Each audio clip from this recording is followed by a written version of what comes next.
You're listening to Where You Live with Gene and Tony.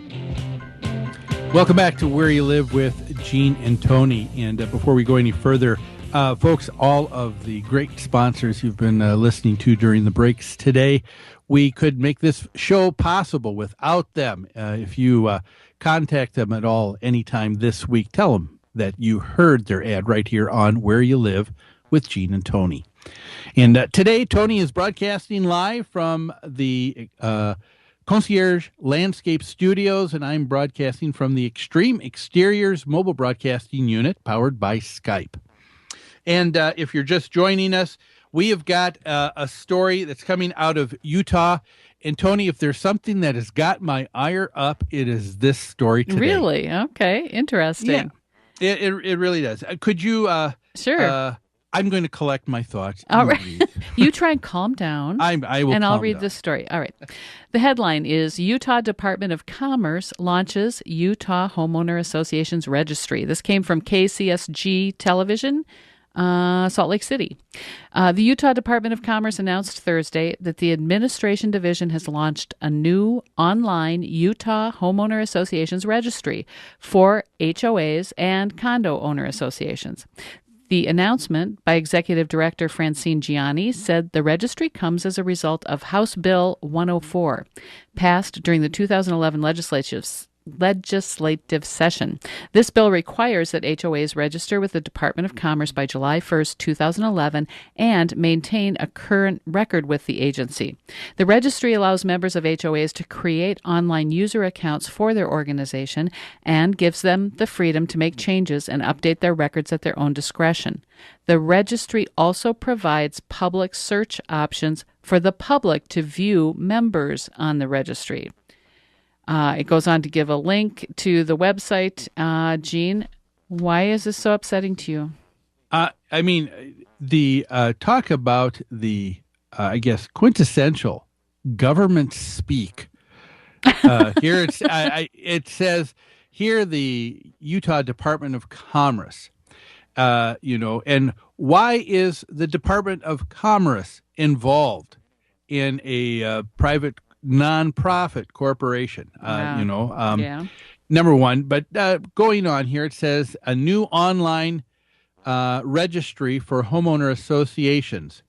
This is what's interesting. They said they are creating this registry for the homeowners associations. I want to ask the question, really, what is the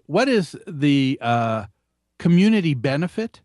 What is the good that will be promoted by having a homeowners association that, and what we're talking about here, as you go in and talk about the House bill, the details, they want every homeowner association to register the name of the association, the management company that is managing, if it's being done professionally.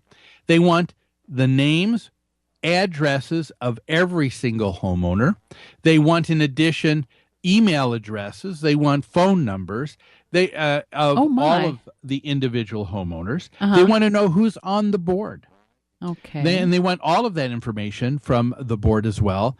And if it says that the thing that gets me, if it is not changed, if this is not changed within or updated within a 90-day period of time, the state will not allow the homeowner association to charge fees for the disclosure statements that they provide new homeowners at closing. They tied this to closing requirements on a sale?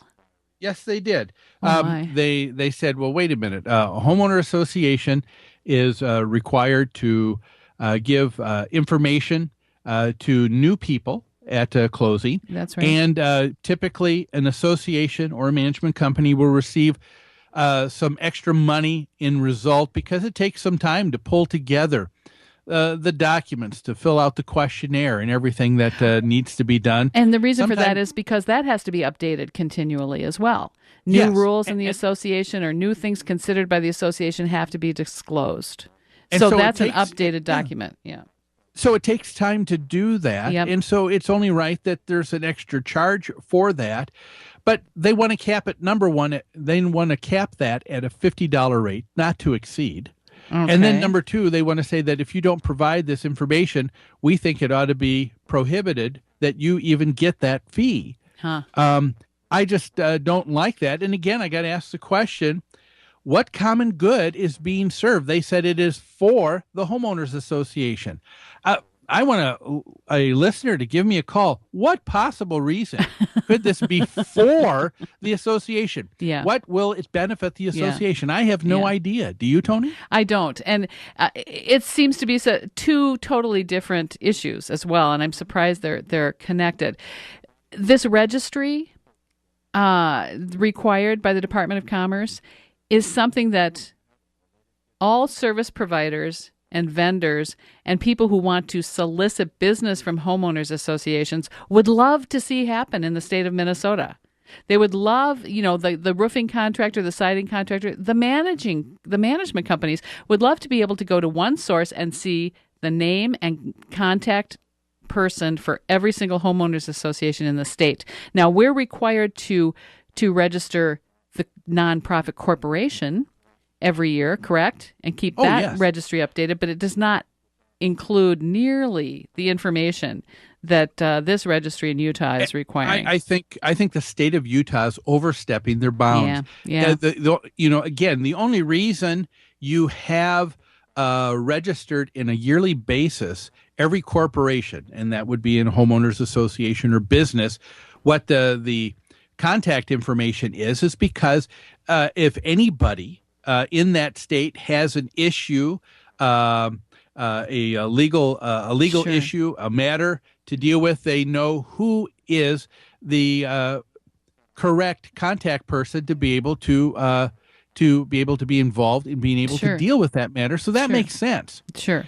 This just seems to be specifically so that people can so that businesses can solicit homeowners and the homeowners association. But talk about some more about this fee that's charged for disclosure information that's provided to a new buyer in an association. And I will, but I think looking at the clock, I think we need to take another quick break.